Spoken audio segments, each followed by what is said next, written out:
잠언 있지 않습니까? 지금은 그렇게 잠언을 읽으시는 분들이 많이 없는 것 같은데 그 과거에는요, 하여튼 잠언을 참 많이 읽었어요. 지금 또 그렇게 읽습니까? 성경책 중에서 잠언을 유난히 많이 읽었어요. 왜 그런가 하니까 잠언은요, 이 땅에서 우리가 어떻게 잘 살아갈 수 있을까에 대해서 초점이 맞추어진 말씀이에요. 그러니까 뭐 크게 그렇잖아요. 뭐 충성, 봉사 그런 이야기보다 그냥 우리가 이 땅에서 하나님 주신 이 땅에서 어떻게 하면 잘 살아갈 수 있을까라는 지혜를 얻는, 그렇게만 살면 너희들이 이 땅에서 잘 살아갈 수 있다라는, 땅의 평안을 누리고 땅에서 축복을 받을 수 있는 그 지혜를 얻는 책이 잠언이에요. 그래서 많은 분들이 잠언을 읽고 아이들한테 그 잠언을 또 읽혀주고 읽어라 그렇게 이야기를 하죠. 그러니까 한마디로 이 땅을 살아가는 기술입니다. 기술. 우리가 이 땅에서 살아가려면 기술이 있어야 되지 않습니까? 벽돌을 잘 쌓는 기술, 악기를 잘 다루는 기술, 회사를 경영하는 기술. 그래서 부모가 어떠하든 간에 자식을 공부시키는 까닭은 그 기술 하나 잘 습득하게 해서 그 아이가 이 땅에서 살아가도록 하기 위함이죠. 그래서 가끔 부모가 보기에는 그 좋지 않은 기술이 있지 않습니까? 좋지 않은 기술은 다른 게 아니에요. 세상적 기준으로 돈이 안 되는 기술 있잖아요. 그래서 남자가 악기를 좀 만진다 싶으면 아니야, 그건 취미 생활 해야지, 만져서 안 된다 하면서 다른 걸 하라 그렇게 정정을 해주죠. 그거 가지고는 잘 살아갈 수 없다고 여기기 때문에, 그 기술로는 좀 부족하다고 여기기 때문에 기술을 정정해 주기도 하고 또는 기술을 바꿔주기도 하고, 미술을 그리려고 그렇게 생각하면 아이고 미술에서 어떻게 먹고 사느냐, 다른 기술을 습득해야지 하면서 자녀들에게 다른 어떤 기술을 전수하는 겁니다. 바로 잠언이 그런 책이에요. 이 땅에서 잘 살아갈 수 있는 기술입니다. 벽돌을 아무리 잘 쌓고 회사를 아무리 그렇죠 잘 경영하는 기술이 있어도 사실 이 땅에서 어렵게 힘들게 살아갈 수 있지 않습니까? 단순히 손재주, 단순히 머리만 가지고는 살아갈 수 없지 않습니까?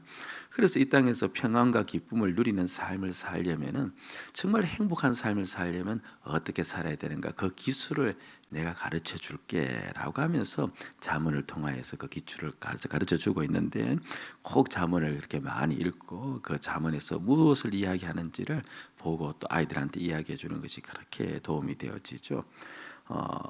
그래서 잠언에서 지혜 있는 자는요, 지혜 있는 자는 그 기술을 잘 습득하는 자예요. 우리가 아이들에게 하나를 가르쳐 주면 잘 깨닫지 않습니까? 그러면 아이고 너가 참 지혜가 있다 그렇게 이야기하고, 그 아이 보고 지식이 있다라고 하지 않습니다. 참 지혜가 있다. 어떻게 이렇게 아이가 영특하게 총명해서 이렇게 잘 이해하는가, 지혜가 있다라고 이야기하듯이 잠언에 지혜 있는 자는 그런 기술을 잘 이렇게 습득하는 자예요.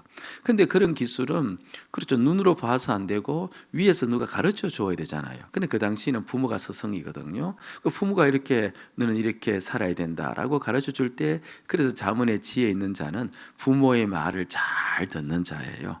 그 아비와 어미의 말을 잘 듣고 따라가는 자가 지혜 있는 자고, 미련한 자가 어떤 자예요?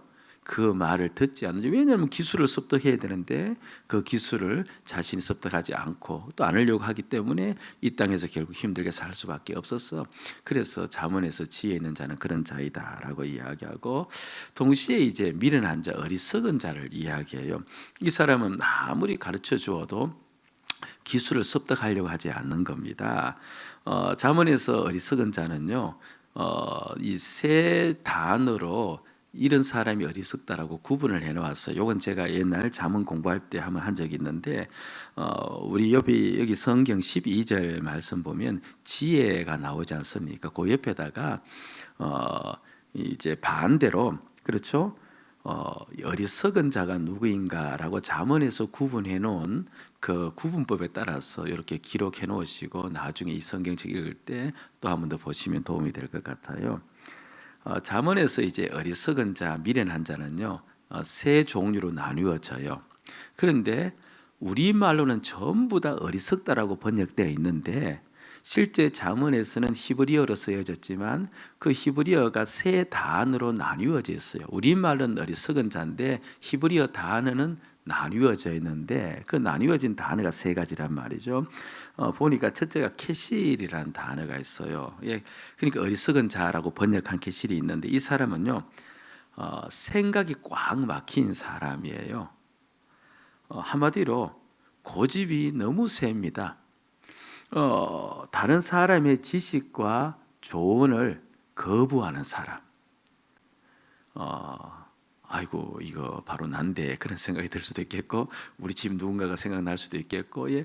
그냥 하여튼간에 생각이 꽉 막혀서 다른 사람의 지식과 조언을 거부하는 사람을 미련한 자. 아무리 그 사람이 세상에 기술이 많고 무언가 능력이 있어도 그런 사람은 미련한 자다 그렇게 이야기하고요. 둘째가 나발입니다. 나발을 많이 들어보았죠. 이 사람은 영적 감각이 없는 사람입니다. 고난이 왔어요. 그럼 고난이 오면 영적 감각이 있는 사람은 어떻게 합니까? 이 주님과의 관계 속에서 이 고난이 무엇인지를 보려고 애쓰잖아요. 그 사건이 터지면은 좋은 일이 생기면 주님과 나와의 관계에서 이 사건을 해석하고 또 누군가 나에게 말 한마디 했을 때 그렇죠. 그 말만 듣는 것이 아니라 주님께서 왜 저런 말을 저 사람을 통해서 나에게 했을까라고 이야기하면서 주님과의 이 관계, 영적 감각을 가지고 있는 사람, 이 사람이 지혜로운 자인데 이 나발은 영적 감각이 전혀 무지한 사람입니다. 하나님을 생각지도 않고 주님과 관계를 생각지도 않고 모든 것을 눈에 보이는 대로 판단하며 살아가는 사람. 예수를 믿으면서도 그렇게 살아갈 수가 있죠. 셋째가 예월이라는 단어를 가지고 설명하는데요. 이 예월이라는 자는 한마디로 난폭한 사람입니다. 그렇죠. 행동이 아주 이제 포악하고 난폭한 사람. 무슨 그렇죠. 이야기만 하면 먼저 행동으로 나오는 사람. 그렇죠. 먼저 그렇죠. 화를 확 내면서 나오는 사람들, 이런 사람들을 예월이라고 합니다. 이 사람들 전부 다 미련한 자, 어리석은 자, 지혜 없는 자 그렇게 이야기합니다. 우리 공부한다고 생각하시고요. 첫 번째 어리석은 자로 분류할 때 히브리어 단어 중에서 무슨 단어를 쓴대요? 계실. 이 사람은 어떤 사람입니까? 예, 그렇죠. 꽉 막혀서 조언과 생각을 듣지 않으려고 하는 사람. 두 번째가 나발이죠. 나발은 무엇이 없는 사람이에요? 영적 감각이 없는 사람이에요. 세 번째가 에벌인데 이 사람은 난폭한 사람입니다. 그냥 우리가 잠깐 자녀들을 한번 보시기 바랍니다. 좋은 애가 되어지니까요. 자녀들의 영적 감각이 있어요, 없어요? 애들이 무슨 일이 있을 때 주님과의 관계 속에서 생각합니까? 생각하지 않습니다. 그리고 걔들이 얼마나 그렇잖아요. 말을 안 듣는지 몰라요. 그냥 조금 자랐다고 자기 생각 자기 뜻대로 막 굽어가 행하지 않습니까?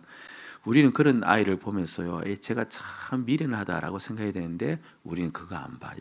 그 아이가 공부 잘하고 그 아이가 무언가 성적이 있고 이렇게 하면 쟤는 똑똑한 아이다라고 하는데 성경은 그 이야기하는 게 아닙니다. 그 아이는 미련한 아이예요. 그 아이는 지혜가 없는 아이고 저렇게 살면 그 아이는 이 세상을 잘 살아갈 수 없는 아이인 겁니다. 우리는 단순히 그 아이가 가지고 있는 지식적인 면, 그 아이가 가지고 있는 능력, 재능적인 면을 보는데 성경은 그걸 가지고 판단하는 게 아니다는 것을 보시고 잊어버릴까 싶어서 그래서 제가 또 묻습니다. 자, 세 단어 시작. 계실, 나발, 예월. 그래요. 다음 주에 또 물어볼 테니까 꼭 기억하고 오세요. 예. 그럼 잠언서에서 지혜는 무엇냐 했을 때요. 이거는 답이 딱 나와 있어요. 잠언서의 지혜는 이런 자가 이 기술을 가진 자인데 이 세상을 잘 살아갈 수 있는 기술을 가진 자인데 하나님을 경외하는 자이다라고 합니다. 하나님을 경외한다는 말은 하나님을 두려워하며 사랑한다는 말이에요. 그런데 두려워한다는 것과 사랑한다는 말이 같이 갈 수 있는 말입니까? 또는 같이 갈 수 없는 말 같아 보여요. 같이 갈 수 없는 말 같아 보이는데 사실은 또 가능한 말입니다. 제가 이 개념이 나오면 꼭 설명을 하고 넘어가는데요. 많은 그리스도인들이 하나님을 경외하는 것이 두려워하며 사랑하는 이 개념을 자꾸 잘 이해를 못해요. 이건 이렇습니다. 어린 나이가 아빠를 아빠와 같이 잘 놀아요. 잘 놀고 같이 그렇죠. 아빠도 사랑하는데, 그런데 아빠가 유난히 싫어하는 게 하나 있습니다. 거짓말하는 거. 그러면 이 아이가 거짓말하는 것에 대해서 아빠 앞에서 두려워할까요, 하지 않을까요? 두려워하겠죠. 그런데 아빠를 여전히 사랑하는 겁니다. 그런 식입니다. 하나님이 죄를 싫어하는 건 알잖아요. 그래서 그 하나님 죄를 싫어하시는 하나님 앞에서 우리가 죄 지을 때 두려워하는 겁니다. 그럼에도 불구하고 하나님이 내 아버지심을 알고 우리가 사랑하며 살아갈 때 그것을 보고 여호와를 경외한다, 그렇게 표현을 하는 겁니다. 그런데 이 여호와를 경외하는 것이 단번에 되지를 않습니다. 훈련을 받아야 되는 거예요. 그래서 여러 가지 이 가르침 훈계를 통하여서 훈련을 받는 겁니다. 보세요.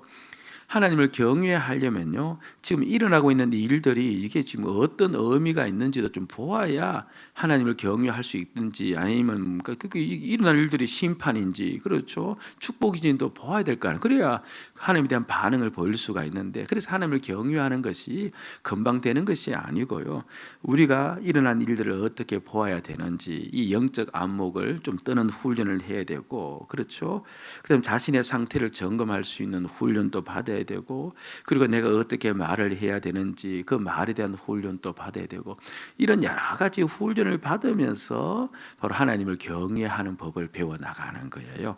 그래서 교회는 뭘 하느냐니까 여러분들에게 하나님 경외하는 법을 가르쳐 주는 겁니다. 이건 세상 어디에도 가르쳐 줄 수 있는 데가 없는 거예요.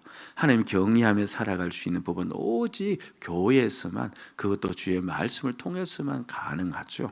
그래서 이렇게 가르치고, 여러분들은 그래서 결국 마지막 그 모든 것을 다 듣고 배우면서 여호와 경외하기를 배워서, 그래서 세상에 살아갈 때 그 삶이 가장 안정된 삶, 그 삶이 가장 축복된 삶, 그 삶이 가장 평강의 삶, 그래서 여호와를 경외하는 것이 이 세상에서 지혜가 되어지니까 이 잠언에서 그것이 바로 너희의 지혜다, 그렇게 이야기하는 거예요. 저와 여러분들이 여호와를 온전히 경외할 수 있는 그와 같은 믿음으로 성장하시고 그렇게 살아가시기를, 그래서 주님 주신 은혜를 누리며 살아가는 그 은혜가 있기를 주의 이름으로 축복을 드립니다. 아멘. 그래서 이제 오늘 여기 12절에 지혜가 있어서라고 하면서 이제 우리에게 지혜를 가르쳐 주어요. 가르쳐 주는데, 그럼 오늘 우리가 이제 어떤 훈련을 받는가, 그렇게 이야기했을 때 다시 한번 12절 말씀을 우리가 12절 말씀 아니고 7절 말씀을 봅니다. 7절 시작. 그러므로 만군의 여호와께서 이와 같이 말씀하시되, 보라, 내가 내 딸 백성을 어떻게 처치할고 그들을 녹이고 연단하리라. 먼저 지혜 있는 자가 어떤 자인가, 그렇게 했을 때 우리에게 일어나는 이 고난을 볼 수 있는 눈을 가진 자, 그렇게 이야기합니다.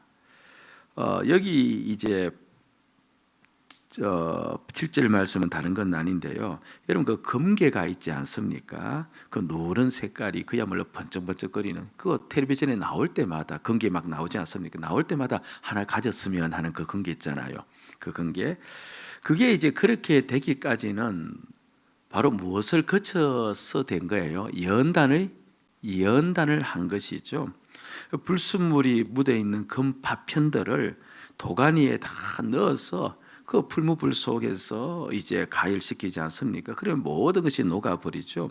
그렇게 녹은 다음에 위로 떠 있는 불순물, 아래로 가라앉아 있는 불순물들 다 걷어낸 다음에 거기 있는 물이죠, 건물을 틀에 넣어서 만든 거, 이게 금괴가 되어지는데, 바로 그렇게 모든 걸 다 녹여서, 그렇죠, 다 풀어내어서 그렇게 금괴를 만들어 갈 때 그걸 보고 성경에서는 일반적으로 무엇이라고 부른다는 겁니까? 연단, 그렇게 부르는 겁니다. 하나님께서 우리를요 온전한 하나님의 백성으로 삼기 위해서 연단하는데 먼저 하시는 일이 뭐냐 하니까 녹이는 일을 하는 거예요. 따라합시다. 하나님께서는 녹이는 일을 하신다. 그렇죠. 예. 녹인다는 표현을 쓴 것은요, 기존에 있는 모든 것을 무너지게 만든다는 말입니다. 질서를 무너뜨려 버리고, 세계를 무너뜨려 버리고, 균형과 안정과 평강을 다 무너뜨려 버리는 것. 그렇죠. 지금 이제 감염병으로 인해서 이태원 상권이 무너졌다고 하지 않습니까? 뭐 이태원 상권뿐이겠습니까? 대표적인 상권이니까 그렇게 TV에 나오겠죠. 그리고 임대인과 임차인이 그래도 균형을 맞추며 잘 살아왔는데 균형이 무너졌습니다. 도무지 이제 그 월세가 감당이 안 되니까 그렇죠. 균열이 생겨버린 거죠. 그리고 직장 생활 잘 되어졌는데 직장이 힘들어지면서 직장인들의 삶 또한 무너져 버렸습니다. 모든 게 전부 다 녹아내려 버린 거예요. 지금 하나님께서 뭘 하고 계시는 겁니까? 우리를 뭘 하고 계시는 거예요? 그렇게 녹아서 관계를 만드는 것을 연단이라고 한다면 바로 지금 우리를 무엇하고 계신다는 거예요? 연단하고 있는 겁니다. 연단하고 있는 겁니다. 예. 여기 7절 말씀 보세요. 그러므로 만군의 여호와께서 이와 같이 말씀하시되 보라 내가 내 딸 백성을 어떻게 그 다음에 한 단어가 나오는데 어떤 말을 씁니까? 어떻게 처치할고. 여러분 그러니까 내 딸 내 백성 이스라엘을 어떻게 내가 다스려야 될까? 어떻게 내가 회복시켜야 될까? 처치라는 말. 여러분 우리가 병원에 가지 않습니까? 병원에 가면 이제 의사한테 진단 받고 난 다음에 간호사에게 잠깐 처치 받고 가세요. 그렇게 이야기합니다. 그럼 가면 뭐 합니까? 간호사가 그렇죠. 상처난 부위를 알코올로 닦아주고 그다음 거기에다가 이제 붕대를 대고 가제를 대고 그렇게 반창고 붙이고 이제 그 과정을 무엇이라고 표현하는 거예요? 처치한다. 아니 저 혼자만 받았나? 처치한다고 하지 않습니다. 바로 그 이야기하는 겁니다. 어떻게 지금 상처나고 지금 이 병이 난 이 이스라엘을 내가 처치할고 하면서 처치하는 방법이 뭡니까? 그들을 녹이고 어떻게 하겠다는 거예요? 연단을 하겠다. 그 이야기를 하고 있는 겁니다. 그렇죠? 예. 그러니까 여러분들이요. 오늘 지금 우리에게 지금 영적 훈련을 시키고 있는데요. 지혜 있는 자로 만들기를 원해서 이 말씀하고 계시는데 이게 지금 우리에게 오는 이 힘든 모든 일들 사회적이든 개인적이든 가정적이든 간에요. 이 우리 모든 질서를 무너뜨리고 평강을 무너뜨리고 그리고 입에서 탄식 한숨이 나오게 만드는 이 모든 일들은 성경에서는 우리를 지금 처치하는 과정으로 준 거예요. 아멘. 지금 나를 연단해서 금괴로 만들기 위해서 나를 온전한 하나님의 백성으로 만들고 이 교회를 온전한 하나님의 신부로 만들기 위해서 그렇죠. 지금 이렇게 모든 걸 무너지게 만드는구나 하는 것을 내가 보면 나는 지금 어리석은 자가 아니고 어떤 자가 되어져요? 지혜로운 자가 되어지는 겁니다. 여러분 이걸 깨달으면요 전혀 이제 힘듦이 왔을 때 어려움이 왔을 때 반응이 달라지는 겁니다. 어리석은 자의 반응이 있고 지혜로운 자의 반응이 있는데 당연히 말할 필요 없이요. 지금 이것이 나를 처치해서 하나님의 백성으로 만들어가는 과정, 연단의 과정으로 알면은 그럼 우리는 지금 누구에게로 그때 더 가까이 갈 겁니까? 말할 것 없이 우리 하나님께로 더 가까이 가겠죠. 주님께로 더 가까이 가는 것은 말할 필요가 없습니다. 그런데 그것이 눈에 보이지 않으면요 미련한 거죠. 알 수 없는 거죠. 그러면 그 사람은 그 힘듦과 어려움 속에 빠져서 살아갑니다. 그럼 그 사람은 누구하고 떨어져 버린 겁니까? 하나님과 떨어지는 삶을 사는 겁니다. 똑같은 환경인데 지혜로운 자는 주님께로 더 가까이 가고 그렇죠. 어리석은 자는 주님과 멀어지는 삶을 살게 되어지는 겁니다. 이게 그냥 사람의 그렇죠. 우리의 어떤 감정과 감성대로 그렇게 움직이는 것, 그게 별것 아닌 것 같아 보여도 그게 지혜로운 자에 속하느냐 아니면 미련한 자에 속하느냐를 보여주는 척도가 되어지는 겁니다. 지금 이 땅에 일어난 감염병은요, 기독교에 대한 부정적 인식을 얼마나 강하게 사람들에게 심어 주었는지 모릅니다. 자, 여러분들 보세요. 감염병이 일어나서 물론 교회 안에서 이제 그와 같은 감염병이 일어나니까 그렇죠. 이제 사람들이 교회를 욕했겠지만 그러나 그 전에 교회가 정말 사람들로부터 존경받은 교회였다면 이렇게 사람들이 욕을 할까요? 하지 않을까요? 말할 것 없이 욕하지 않습니다. 그러니까 그 전에부터 사람들의 눈에는 그렇죠. 성도라는 것 인식이 그렇죠. 그렇게 크게 다가오지 않았던 겁니다. 그러니까 우리가 그 전에 벌써 그런 신앙생활을 한 겁니다. 세상과 다를 바 없는 신앙생활을 하였고 하나님의 백성으로서 신앙생활을 하지 않았고, 근데 그것이 어디에 무엇을 통해서 드러난 겁니까? 이 감염병을 통하여서 세상 사람들이 그렇죠 교회를 욕하는 그 과정을 통하여서 그걸 이제 우리가 확인하는 겁니다. 우리가 얼마나 신앙생활을 잘못했고 우리가 얼마나 그렇죠 여러 가지 모든 부분에 있어서 주님 앞에서 바르게 살지 못했는지. 그래서 지금 교회의 모든 게 다 무너져 버렸지 않습니까? 그렇죠. 예배도 사실은 거의 무너져 버린 상태예요.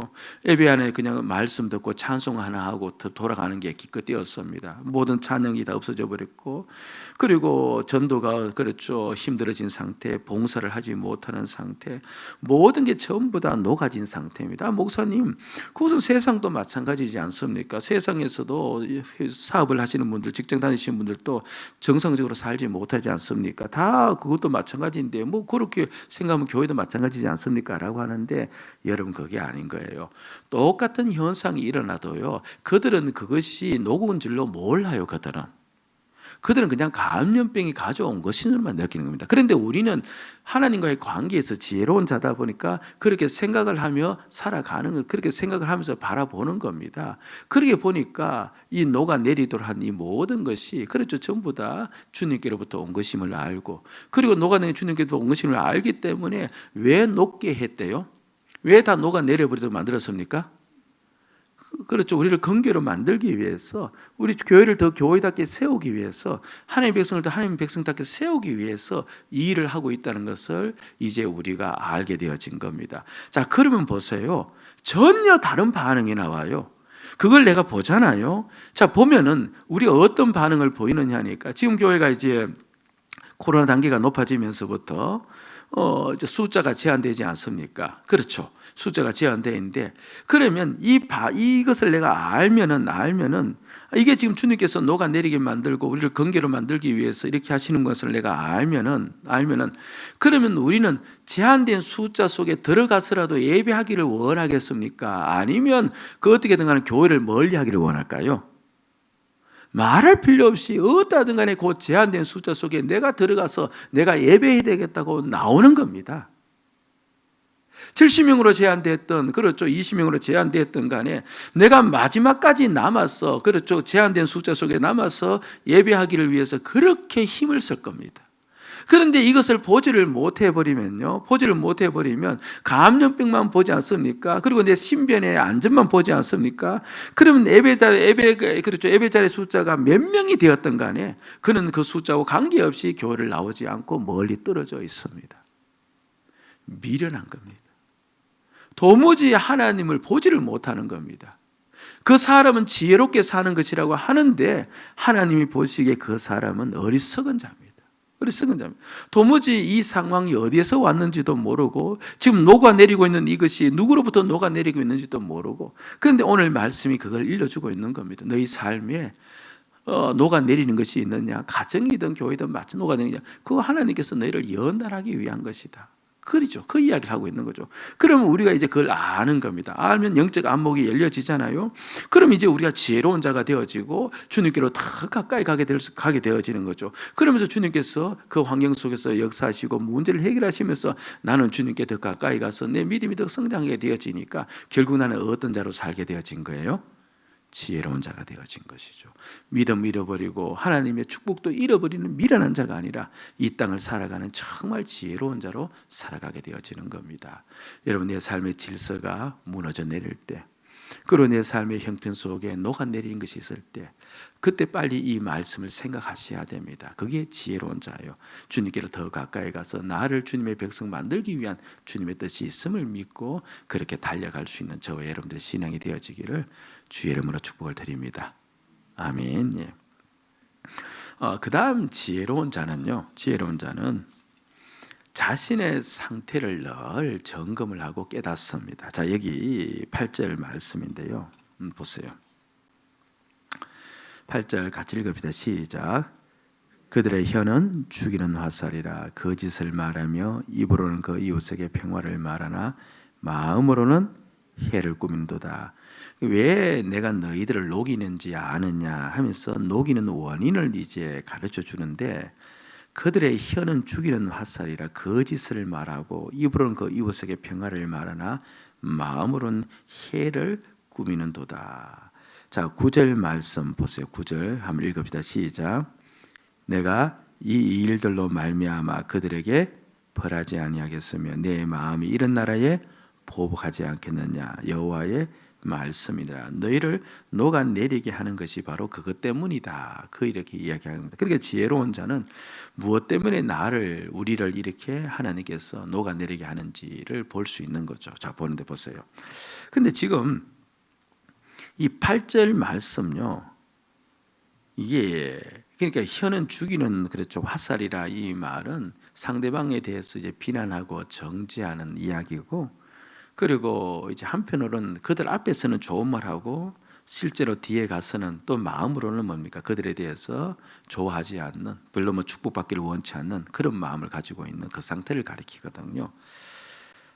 자, 여러분들, 이게 정말 우리의 기준으로 악하게 보여요? 아니면 그냥 일상 세상 사람들의 모습이에요?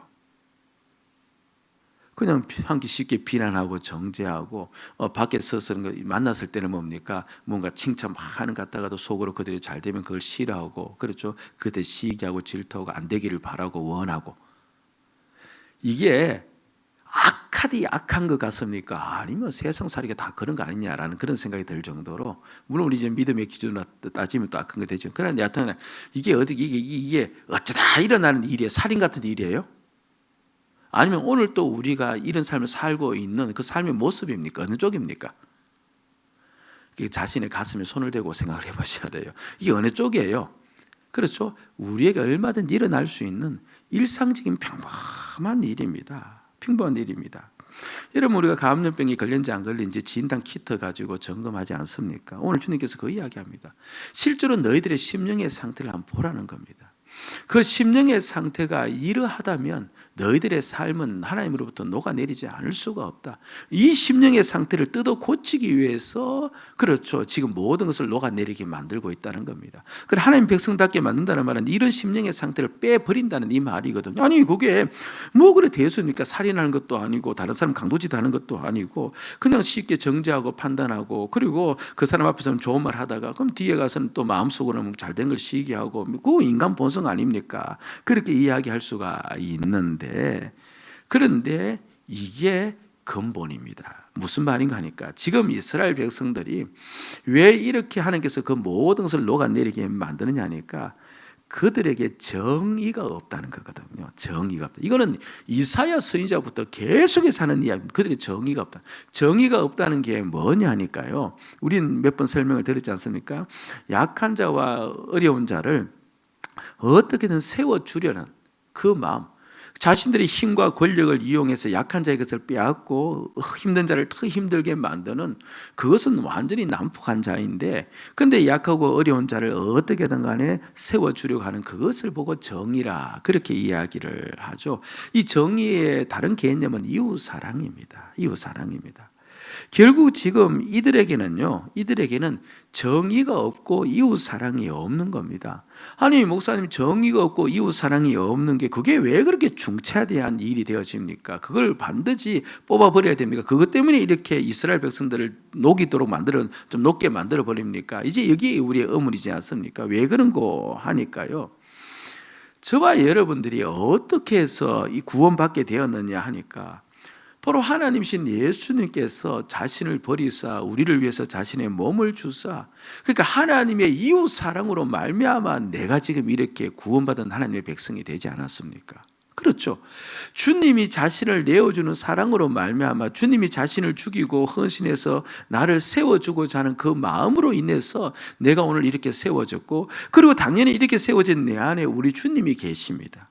그럼 우리 주님이 내 안에 계시고 나는 이제 없어졌고 주님 안에 계시지 않다면 나는 당연히 어떤 삶을 살아야 됩니까? 말할 것 없이 주님의 삶을 살아야 되는데, 주님의 삶의 대표적인 것이 나를 살리기 위해서, 이웃사랑으로 나를 살리기 위해서 오신 그 주님이 모든 행동의 대표라면, 나도 당연히 살아가면서 주님을 모시고 있는 자라면, 주님을 섬기고 있는 자라면 어떻게 살아야 되는 겁니까? 이웃을 섬겨야 되는 거예요. 반드시 주변을, 그렇죠, 나와 관계된 사람을 세워주고, 그리고 힘없고 약한 자에 대해서 어딘 더 세워주기 위해서 나가는 것, 이것은요 예수 그리스도를 주로 모시고 있는 자는 반드시 해야 될 일입니다. 이걸 하지 않는다는 말은 예수를 주로 삼고 있지 않다는 말과 똑같은 말이 되어지는 겁니다. 그런데 내 마음을 보니까요 그런 마음이 별로 없는 겁니다. 성도가 잘 되었었어요. 근데 입으로는 잘 되었다고 하는데 실상 속으로 돌아가서 내 심령 속에 질투가 생기고, 진정 잘 되고자 하는 마음, 잘 되었다는 마음, 축복을 주고자 하는 마음이 나에게, 그렇죠, 거의 없는 것을 발견하지 않습니까? 그럼 지금 우리는 어떤 상태에 있는 거니까 우리 모든 전역 속에 하나님의 심판을 받아도 마땅하다는 것을 가르쳐주고 있는 상태라는 거예요. 그 이야기를 지금 해주고 있는 겁니다. 제가 한두 번 말씀을 드렸는데요, 참 목회자들 간에도 질투가 많이 있습니다. 괜히 다른 교회가 부흥하면 마음이 언짢아요. 언짢습니다. 그리고 그 교회가 성장하면요, 성장하는 교회 목사님과 함께 있는 게 부담스러워요. 괜히 함께 있기를 싫어합니다. 그렇죠? 그러니까 경쟁하는 마음이 강하면 강할수록 다 그런 마음이 생기는 것은 말할 필요가 없죠. 사실 저에게도 그런 마음이 없잖아, 그렇죠? 상당히 많이 있었습니다. 마음이 늘 불편한 겁니다. 그렇죠? 그러니까 우리 교회보다 빨리 부흥하면 안 돼요, 다른 사람들은. 그렇죠? 항상 우리 교회가 더 많이 부흥해야 되고, 이것이 이제 저에게도 있었는데, 그런데 예수가 내 주이심을 깨닫고 난 다음부터 저에게 일어난 일 중에서 가장 두드러진 일 중에 하나가 바로 그것이었습니다. 그렇죠? 그 마음이 많이 약화된 겁니다. 없어지면 좋겠는데 없어지지는 않은 것 같아요. 그런데 많이 약화되었어요. 진심으로 이제 축하할 수 있습니다. 부흥되었다는 마음 축하할 수 있고, 잘 되었다는 말 들으면 축하할 수가 있고, 그리고 잘된 교회를 바라보면서 감사할 수 있는 마음이, 이건 제가 저 자신을 점검하지 않습니까? 점검하는데 그게 저에게 있습니다. 그런데 그렇죠, 하나도 사라지지 않고 완전히 그렇게 하면 좋겠는데, 그런 마음이 있으면서도 동시에 또 마음 한편에, 그렇죠, 여전히 옛 마음이 또 남아있는 것, 그것 또한 부인할 수가 없는 겁니다. 그럼에도 불구하고 기뻐할 수 있는 그 마음이 저에게 더 많이 생겼고, 그리고 또 부흥 많이 한 목사님에 대해서 제가 오히려 그 목사님을 향해서 감사하다고, 목사님 교회가 부흥하게 되어서 주의 나라가 이 땅에 이루어지게 되어서 사람들이 많이 구원받아서 감사도까지 감사를 표할 수 있는 그 같은 원인이 된 것이 예수가 내 주이심을 깨닫고 난 다음 그 후부터였죠. 여러분들, 내가요 주님과 얼마나 멀리 떨어져 있는가를 보려면 다른 거 볼 필요 없습니다. 내 옆에 있는 성도가 잘 될 때 진심으로 감사하고 기뻐하는 그 마음의 상태가 어떤가? 내가 그 성도 밖에서는 좋아한다고 하는데, 그런데 실제로 내 안에 무언가 부담을 느끼고 그 성도가 잘 되는 것에 대해서 내가 시기심이, 그것이 없어질 수는 없죠. 우리 육신을 가졌기 때문에. 그런데 그것이 내 마음을 지배하고 있다면요, 우리는 지금 아주 엄중한 상태에 와 있는 겁니다. 예수를 주로 모시고 사는 상태 아니라 여전히 옛 사람을 따라 살아가는 상태. 그 상태가 이웃사랑이 그런데 어떻게 그 사람에게서 다른 사람이 진정으로 세워질 수 있겠느냐? 그러니까 심판받지 않을 수가 없다. 지금 그 이야기를 하고 있는 것이죠. 여러분들, 언제나 자신의 상태를 이렇게 점검하며 살아가는 것, 이것이 바로 지혜에 속한 일이다. 그렇게 가르쳐주고 있는 겁니다. 그러면서 마지막 12절 읽으면서 우리가 정리하도록 하십시다. 같이 읽읍니다. 시작. 지혜가 있어서 이 일을 깨달을 만한 자가 누구며 여호와의 입의 말씀을 받아서 선포할 자가 누구인고, 이 땅이 어찌하여 멸망하여 광야같이 불타서 지나가는 자가 없게 되었느냐. 그러니까 지혜로운 자가 어떤 자인가? 그렇죠. 먼저 힘듦과 어려움이 왔을 때 나를 연단시키기 위한 하나님의 섭림을 보는 자, 그러면서 자신의 상태를 바라보고 자신의 상태가 이웃사랑이 있는지 없는지를 점검하는 자, 그러면서 마지막 지혜 있는 자가 어떤 자이냐, 그렇게 했을 때 이 일을 깨달을 만한 자가 누구며 여호와의 입의 말씀을 받아서 선포할 자가 누구뇨. 그러니까 하나님의 말씀을 선포하는 자다, 그렇게 이야기합니다. 이게 무슨 말이냐 하니까요, 이 말씀입니다. 그래 우리가 이렇게 주님의 말씀대로 살면 잘 돼. 주님의 말씀대로 살면 그렇죠. 모든 게 평안해. 우리가 주님의 뜻대로 살아가면 그냥 이렇게 말씀대로 살아가면 주님께서 우리에게 축복을 주셔. 그냥 이것을 우리가 입에 달고 그렇게 선포하면서 외치며 살아가고 있다는 겁니다. 성도들은 이런 말을 해서 안 됩니다. 어떻게 그렇게 충성할 수 있어? 삶이 이렇게 힘든데 어떻게 그렇게 기도할 수 있어? 이렇게 시간이 없는데 아니 어떻게 그렇게 봉사할 수가 있어? 몸이 이렇게 고된데 아니 지금 나도 힘든데 어떻게 그렇게 사는 삶을 섬기며 살아갈 수가 있어? 이거 무엇냐 하니까 주의 말씀을 선포하지 않는 거예요. 이건 누구 말을 선포하고 있는 겁니까? 누구 말씀을 하고 있는 겁니까? 자기 말씀을 하고 있는 겁니다. 주님께서는 우리에게 충성하라고 해서 그래 충성하면 잘 살 수 있어. 우리에게 봉사는 그래 봉사하면 우리가 평안해질 수 있어. 이 주의 말씀을 곧이곧대로 그냥 그대로 선포하는 자, 곧이곧대로 그대로 외치는 자, 이런 자가 지혜로운 자이다 하는 것을 일러주고 있는 거죠. 믿는 자는요 이런 면에 있어서 단순해야 됩니다. 저는 잘 알지 못하지만 저도 책을 통해서 보고 실제로 이제 인터넷에 들어가서 그분을 확인했는데요. 그 박상이라는 이름도 외우기 쉽죠. 그냥 뻥튀기의 그 박상이 아니고 성이 박씨고 이름이 상 박상이라는 그 소설가가 계시는데 보니까 2006년도 동아일보 신춘문예 당선을 했대요. 근데 그분에 대한 이제 기사가 이제 났는데요. 이분의 그 단골 라면 가게가 있대요. 오래된 이야기죠. 2006년도 그 전이니까 그 종로 2가 종로 서적 뒷골목에 3.3m 제곱도 안 되는 라면 가게다. 할머니가 운영하는 가게다라고 하는데 나중에 확인차 한번 가서 맛보시기 바랍니다. 그런데 이 라면 맛이 너무 있어서 이제 이 집의 단골이 되었다라고 이야기해요. 그렇게 해서 그 집의 라면 맛이 너무 좋아서 계속 라면을 먹고 있다가 하루는 그 물어보았답니다. 어쩜 이렇게 라면이 맛있느냐고 그러자 주인 할머니가 대답을 하는데 이렇게 하더랍니다. 봉지에 적힌 설명대로 끓이는 거지 그게 뭐가 있냐. 봉지에 적힌 설명대로 끓이면 되지 그게 뭐가 더 있냐. 지금까지 자신은 맛있게 먹고 뭐 특별한 비법이 있어서 맛인 줄 알았는데 할머니는 아무것도 하지 않고 봉지에 적힌 대로 그대로 했다는 겁니다. 그게 뭐 다른 게 어딨냐. 여기에서 이 박상이란 이 소설가가 한 가지를 깨달았대요. 그렇구나.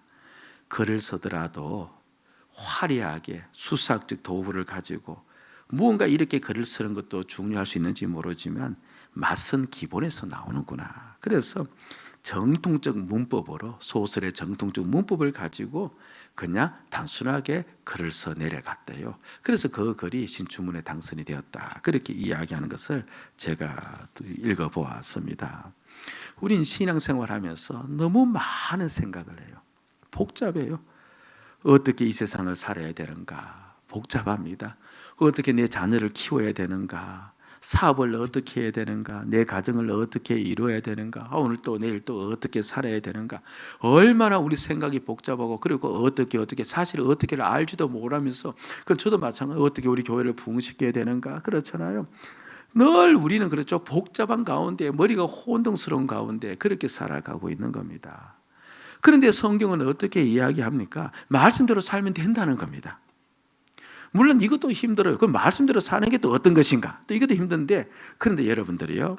나는 그냥 말씀대로 살련다. 기본입니다. 어떻게 살아야 될까? 이렇게 할 때는 무언가 이 방법 저 방법 다 찾아와야 되는데 그런데 단순합니다. 오늘 주의 말씀을 선포하지 않습니까? 지혜로운 자는 그래 나는 그냥 주의 말씀대로 살련다. 난 주의 뜻대로 살련다. 그렇게 하면 주님께서 반드시 내 삶을 책임져 줄 것이다. 그렇죠. 내 지혜에 내 인생을 걸지 않고 내 세상의 상식에 내 인생을 걸지 않고 그렇죠. 나를 만드신 내 주님께 내 인생을 걸면서 나는 그냥 주님의 말씀대로 살아가련다. 그렇게 작정하고 덤벼들면요. 단순하지 않습니까? 주님께서 지혜도 주세요. 그리고 주님께서 내 길을 인도해 주시는 겁니다. 우리가 어떻게 살아야 자녀를 어떻게 키워야 되는가 거기에 대해서 고민하면 그렇게 살고 하다 보니까 이거 썼고 저거 썼고 그게 다 복잡해진 겁니다. 단순한 게 없어지면 주의 말씀대로 선포하지 않는 겁니다. 주의 말씀대로 살아가려고 하면서도 세상의 것을 가져와야 되고 또 저것을 가져와야 되고 주섬주섬 다 담아와서 복잡하게 만들어버린 겁니다. 그러니까 거기에 주의 말씀이 그대로 이루어질 리가 없는 겁니다. 그냥 우리 단순하게 주의 말씀대로 자녀 키우려 한다. 근데 지혜가 없으니까 주님 어떻게 하면 주의 말씀대로 키울 수 있습니까? 나에게 지혜 주시오. 그럼 그렇게 기도할 때 일단 주의 말씀대로 키우겠다고 작정하고 덤벼들었으니까 주님이 주신 그 말씀이 있다면 또 그대로 키울 것 아닙니까? 그렇게 생활이 단순해지면서 주의 말씀이 실제로 그 입에서 선포되어지는 그 지혜로운 자가 되어진다는 것이죠. 어떠든 간에 저와 여러분들 오늘 하루도 살아갑니다. 이 일주일을 또 살아갑니다. 여러분 미련한 자가 되지 마셔야 돼요. 아멘. 지혜로운 자로 살아야 됩니다. 오늘 나에게 다가오는 힘든가 환경을 눈으로 보지 마시고 영적인 눈으로 보시기를 바라고, 그리고 어떠하든 간에 자신의 상태가 정말 주님을 모시고 있는 자라면 어떠하든 간에 주님이 날 사랑하였듯이 나 또한 이웃을 사랑하며 사는 그런 상태가 되어 있는지 점검하시고, 그리고 날마다 주의 말씀대로 살면 복받는다, 주의 말씀대로 살면 잘된다, 주의 말씀대로 살면 반드시 은혜 받는다. 할렐루야. 저는 믿습니다. 내가 우둔해서 그렇게 살아가지 못해도 다르지만 주님의 말씀대로 살아가면 반드시 은혜를 줍니다. 주님이 주라고 했으니까 내가 주는 삶을 살면 반드시 받는 삶도 이어질 줄로 믿습니다.